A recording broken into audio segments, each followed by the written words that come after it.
Hi there, retro gamers. I come bearing bad news. One of my favourite game shops, Gamelynx in Shawlands in Glasgow, has announced that it's shutting down.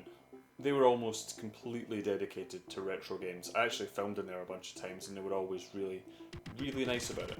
And it sucks that they're shutting down because independent game shops are really important, especially if you're doing any kind of retro gaming at all.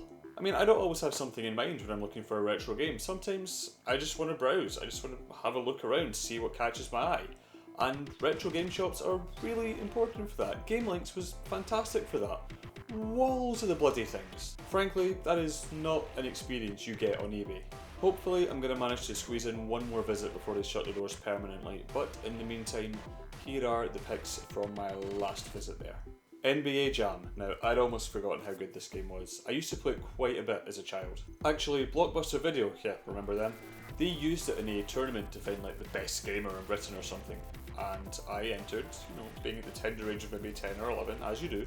Now, I sucked at games back then, still do. As a matter of fact, I am a terrible player, but I had one shining, glorious moment. I went to the store, sat down at the console, started playing NBA Jam. You just had to get as many points in one game as you possibly could.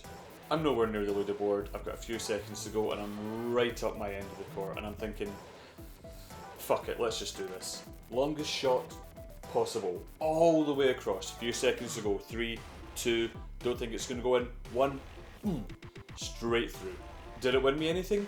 No, not a goddamn thing, except the respect of the man who worked in Blockbuster. Kind of a hollow victory, but I'll take it. Next up, Micro Machines. This is a perfect multiplayer game. Fast, fun, competitive, mostly fair, but utterly frustrating. You can talk about fair play all you want, but if a multiplayer game does not have the potential to make you scream at your best friend while sitting beside you and try to choke that motherfucker out with a controller cord, it has failed. Virtua Racing. This is more of a curio than an amazing game, and I will tell you why. Virtua Racing for the Mega Drive is the only game to make use of the Sega Virtua processor. It's really Sega's answer to the Super FX chip.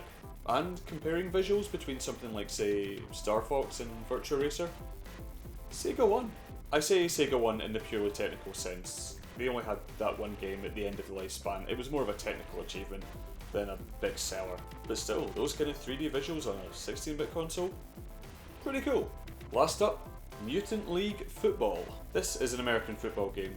Normally not the kind of thing I'd go for, but there are a few things that set it apart. Number 1, violence. You can punch people, you can bribe the ref, you can murder the ref if you want. Frankly, that appeals to me. Second of all, it had a very short-lived but fantastic comic strip in Sonic the Comic. When I say Sonic the Comic, I mean the UK version, sometimes known as the Fleetway version.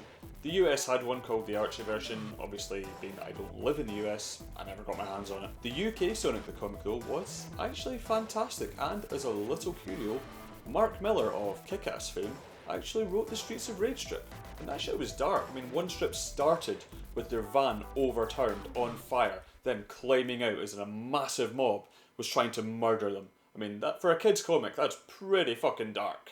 But not as dark as not having a game store to root around in. So, this is my goodbye to you, Gamelynx. I only knew you for a short time, but it's been wonderful.